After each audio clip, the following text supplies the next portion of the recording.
संभोग मानव जीवन की एक अमिट कड़ी है।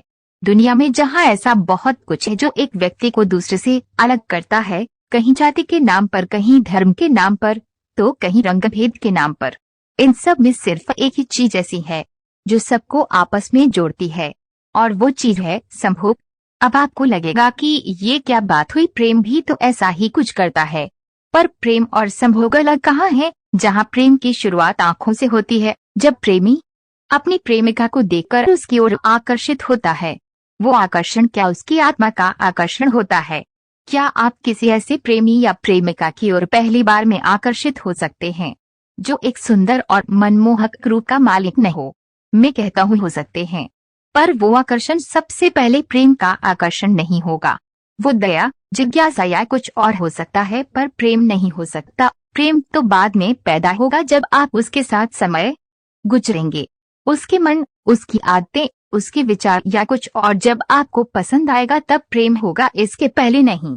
ये जरूरी नहीं कि संभोग की ओर उठा पहला कदम प्रेम ही हो। कई बार संभोग से ही प्रेम की शुरुआत होती है, जैसे अरेंज मैरिज। अरेंज मैरिज में लड़का लड़की एक दूसरे को अच्छे से जानने के पहले ही संभोग कर लेते हैं। उसके बाद कभी 2 महीने, कभी 2 साल और कभी पूरा जीवन लग जाता है प्रेम होने में।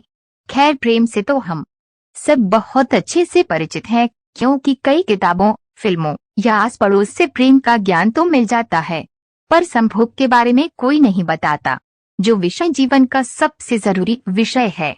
जिस विषय की परीक्षा को पास करके ही एक लड़का पुरुष और पुरुष से पिता बनता है, इसी विषय को पास करके एक लड़की में नारीत्व आता है और फिर माँ बनकर वो अपने जीवन को धन्य करती है, उसे ममत्व की प्राप्ति होती है। वो विषय आखिर कोई क्यों नहीं पढ़ाता, जबकि ये एकमात्र विषय ऐसा है जिसकी पढ़ाई आपको आपके जीवन की महत्वपूर्ण उपाधि देती है। पुरुषत्व, पितत्व, नारीत्व और मातृत्व, इन डिग्रियों के बिना मानव जीवन प्रेत समान कहा गया है। संभोग किसी जीवित प्राणी के अंदर की ऊर्जा का शारीरिक, मानसिक या यौगिक क्रिया द्वारा विपरीत लिंग और भेद के प्राणी की ऊर्जा के साथ समागम या मिलन संभोग कहलाता है।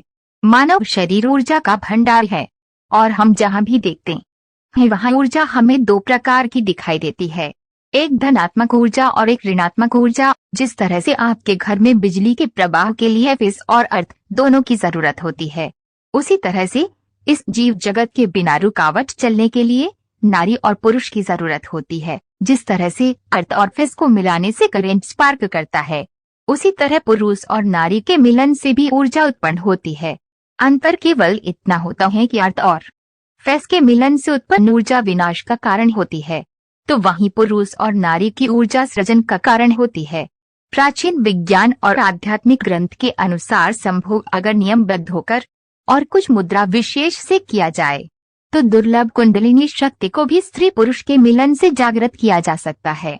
कुंडलिनी के चक्रों को संभोग से उत्पन्न ऊर्जा द्वारा एक एक करके चरणबद्ध तरीके से खोला जा सकता है।